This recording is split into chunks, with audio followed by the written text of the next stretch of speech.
tapasa. Durapahi alpatapasa. Seva vaikunta vartamasu. Seva vaikuntavatmasu. Yatra apagayato nityam. Yatra pagiyate nityam. Deva devo janardana. Deva devo janardana. Can someone recite, please? Durapahi alpatapasa. Durapihi tapasa. Seva vaikuntavatmasu. Seva vaikunta vartamasu. Yatropagiyate nityam. Yatropagiyate nityam. Deva devo janardanaha. Deva devo janardana. Hare Krishna. Thank Hare you. Krishna. Someone else, please.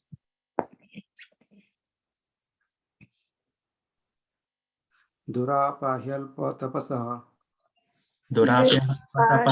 Patapasa.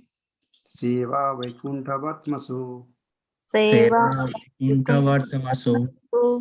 Yatra pagiyate nityam. Yatropagiyate nityam. Deva devo janardanaha. Deva devo janardanaha. Translation: persons whose austerity is meager can hardly obtain the service of the pure devotees who are progressing on the path back to the kingdom of Godhead, the Vaikunthas. Pure devotees engage 100% in glorifying the Supreme Lord, who is the Lord of the demigods and the controller of all living entities. Okay, so here we are still a discussion between Mahatma Vidura and Maitreya Rishi.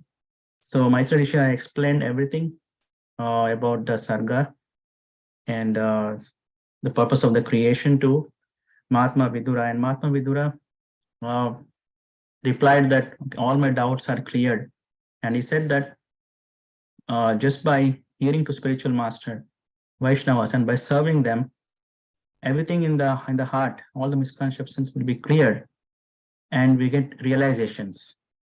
That is the most important thing, realizations, vijnana. So by that we can engage in service of Supreme Personality of Godhead, Sri Krishna.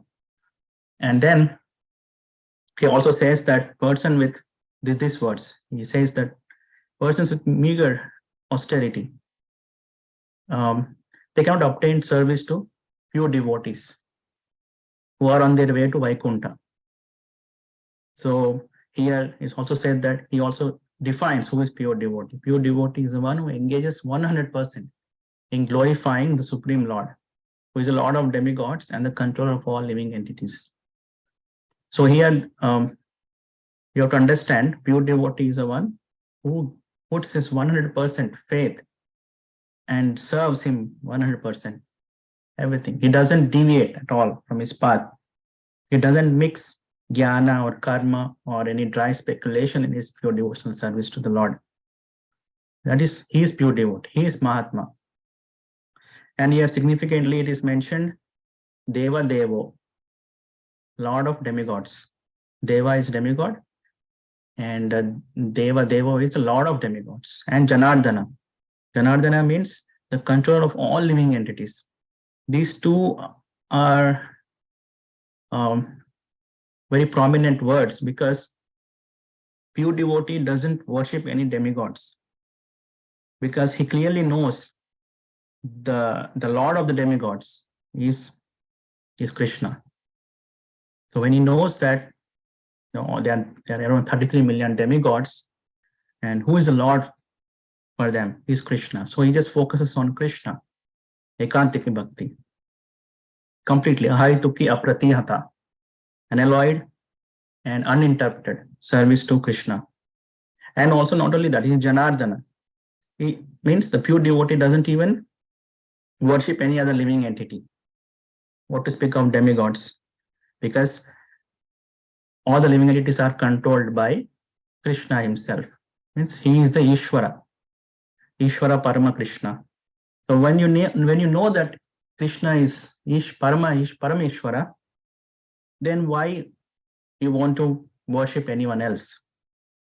If we are doing that subtly, even subtly, we will not be doing grossly, even subtly, if we're doing that, that means we don't have faith in that, in the scriptures. So Shastra, having faith in Shastra is very important. Shastras are like mother. Actually, they are our real mother, actually. Shastra is our real mother. And Guru is our real father. Because Shastra is mother. Mother always wants good for child. The same way, Shastras always want good for child, good for living entities.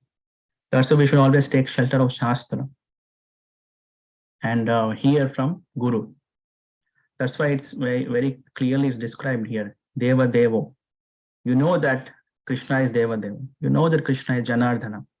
So we single pointedly, we focus on Krishna. Prabhupada often says that if we water the root of the plant, then everything gets nourished. The trunk, the branches, the twigs, leaves, fruits, everything gets nourished. You don't have to water each and everything separately. You just need to water the root. The root is Ishvara Parama Krishna. So Mahatma Vidura mentions this clearly, that pure devotees always single-pointedly focus on lotus feet of Krishna, who is Deva Devo Janardhana. They know clearly, they have 100% Shraddha that Krishna is Deva Devo and Janardhana. When you know that, you don't deviate. So a normal person, how do they get service of such pure devotees who are doing Ekantiki Bhakti, single-pointed? So here he's saying that any kind of austerity will not give that service. So what to speak of, big or small? Because we read that in first canto in Srimad Bhagavatam that it is Sushusha Sadadanasyo Vasudeva Kataruchi Tan Mahat Sevaya Vipra. So Mahat Seva. So this is the service to devotees is causeless mercy. It doesn't depend on how much austerity you do, how much tapasya a person does. It doesn't depend on that. It's called Satam Kripa, causeless mercy of devotees. So devotees are supremely independent, actually. Independent in the way it means they are not controlled by gunas. They're dependent on Krishna, but they're independent of Maya. Whereas normal people here, they are completely dependent, entangled in Maya, gunas, sattva, rajastama, guna. But devotees are independent of gunas. So they're not influenced. They can move freely wherever they want. And they don't see they don't see any cause and effect of material world. So that's why they go anywhere and they give mercy to anyone. It's causeless. Because usually samsara is cause and effect. This place is cause and effect. So whereas devotees are beyond this cause and effect. It's a causeless mercy, Satam Kripa. So they appear in front of a person, and if that person is humble enough, without pride or envy, is not envious of that pure devotee, he doesn't have any pride, then he can serve that Mahatma, that pure devotee. By serving, he gets a faith. He gets a faith in Krishna. That is what the gift of Mahatmas, pure devotees. When we serve them, knowingly or unknowingly, our Shraddha becomes condensed. And that is a qualification to enter into Bhakti. Shraddha is not an anga of Bhakti, but it's a qualification to enter into Bhakti. Then we read this, these are stages of Bhakti. Satam Kripa, Mahat Seva, Shraddha, Guru Pada, Shraya, Bhajana. Then we do Bhakti, then Anartha Nivrutti, Nishtha, Ruchi, Ashakti, Rati, Bhava, Prema. Then finally we get darshan of Krishna. Then we get the direct experience of sweetness of Krishna. Darshana means first Rupa, then finally we get to taste his Swarupa, sweetness. So these pure devotees are of three types. Means pure devotee is defined as one who is doing Uttama Bhakti. Rupa Goswami mentions in the Bhakti Rasamrita Sindhu, Uttama Bhakti is the one Anya Abhilashita Sunyam Jnana Karma Adyanavritam Anikulena Krishna Anusharanam Bhakti Uttamam. Uttama Bhakti means one who doesn't have any other desires. So we need to always reflect on our own thoughts. What kind of desires we are harboring, what kind of desires we have. So we need to reflect on that every now and then. So Anya Abhilashita Sunyam, and it should not be tinged with Jnana, Karma, and anything else, any speculation or any other things. It should be Krishnanushilanam, very favorable to Krishna, following in his pure devotees, footsteps of pure devotees. So there are three types of pure devotees. One who are sadhakas and who are doing sadhana bhakti. Other one is who is doing bhava bhakti, and third one, final one is prema bhakti. So sadhana bhakti are one whose 2 feet are in this world. They are in this world, but they're looking towards spiritual world. They're looking towards spiritual world. Okay. Then bhava bhakti are one foot is in material world and 1 foot is in spiritual world. And prema bhakti is both the feet are in spiritual world. So all these three are pure devotees. They are doing Uttama Bhakti. Only thing is you just ripe or unripe. So Sadhana Bhakti is one who is in this world, but they're looking towards Goloka Vrindavan. And Bhava Bhakti means 1 foot is here and 1 foot is there. Prema Bhakti is 2 feet are there in Goloka Vrindavan. Okay, so a person can accept a pure devotee as their guru, who is looking towards spiritual world, who has 1 feet there and 1 feet here, who is completely there. So this seva is very rare. This devotee seva is very rare. It just is called as mercy. How it comes, we don't know, and it is not attained by any kind of austerity. Even Lord Chaitanya recommends very strongly that Vaishnava seva is very important, especially in Kali Yuga. Even if someone doesn't have any sukruti or no spiritual assets or nothing favorable, no austerity at all, nevertheless, if he takes shelter of a Mahatma, a pure devotee, he will attain his destination. That is all auspicious to him, provided doesn't have any kind of envy. Envy is root of everything. So we know that these 6 enemies that we have: lust, anger, greed, pride, envy, and illusion. So envy is a root of it. Means it's other side of avidya, ignorance. Envy includes actually everything: lust, anger, greed, and pride. So envy and pride will keep us away from serving Vaishnavas. It's very dangerous, because pride means we think that we are better than other person, and we distance that person. Envy means maybe that person has something which I don't have, so you become envious. So that these 2 things are very bad, and they keep us away from serving Vaishnavas. So if a person who is not envious or doesn't have any pride, then they can easily serve Vaishnavas. They may be lusty, they may be greedy, they may anger, but they're all still they won't stop from serving some pure devotees. But envy and pride stops serving pure devotees. So we should always keep check on that, envy and pride. Even then, even a person has this bad qualities like envy and pride, If pure devotee wants to give mercy, if he decides that he wants to give mercy, then you will get Krishna. Like we have that pastime in 10th canto. Now we have the pastime, the sons of Kuvera, Nalakuvara and Manigriva. So they are the sons of Kuvera. They're sons of the richest man, demigod, the treasurer of the demigods. And they had two sons, Kuvara and Manigriva.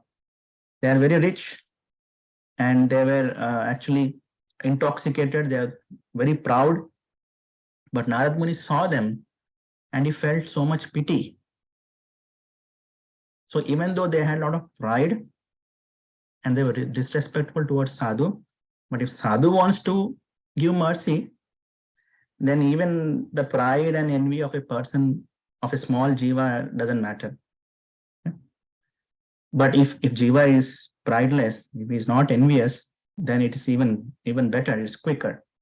It will be easier, smoother actually. What happens if a person has pride and envy? They get cursed by pure devotee.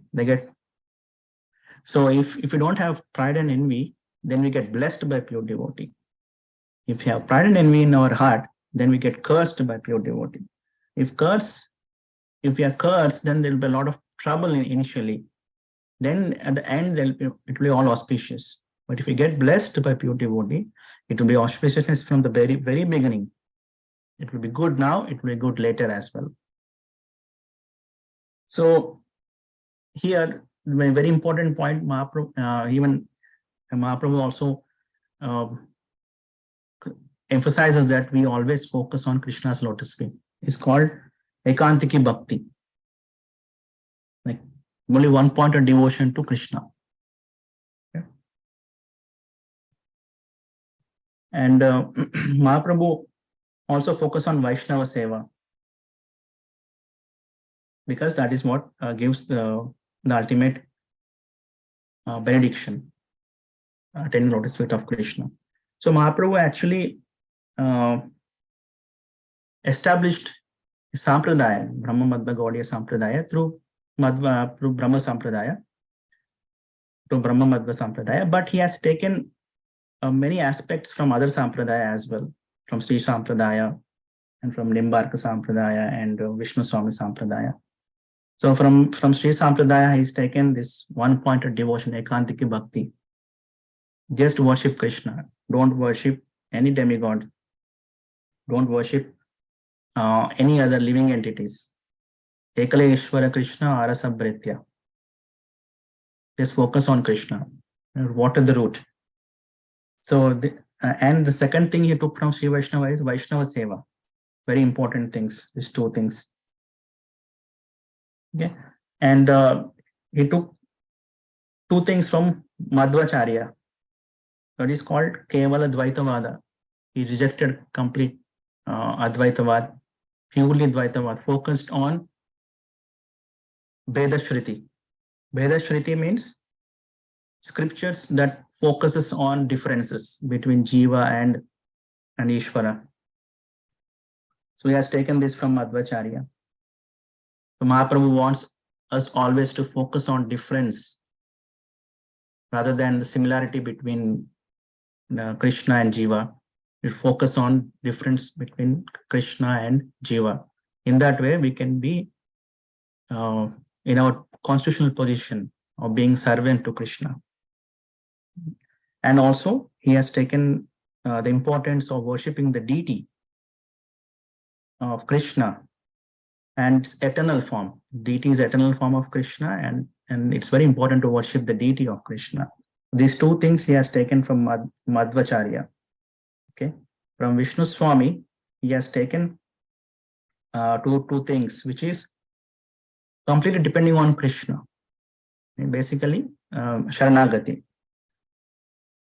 Okay. And second thing he has taken from Vishnu Swami is Ragmarg, following in the footsteps of Brajvasis. Okay. And from Nimbaditya, from Nimbarka, he has taken two more things. And that is Radhika Ashraya, always take shelter of Srimati Radharani, the pleasure potency of Sri Krishna. And the second thing he has taken is Atheva Gopi Bhava Angikari Karo. Krishna says this. Atheva Gopi Bhava Angikari. So accepting Gopi Bhava. So these are the two things he has taken from four different sampradayas. He united all these four sampradayas.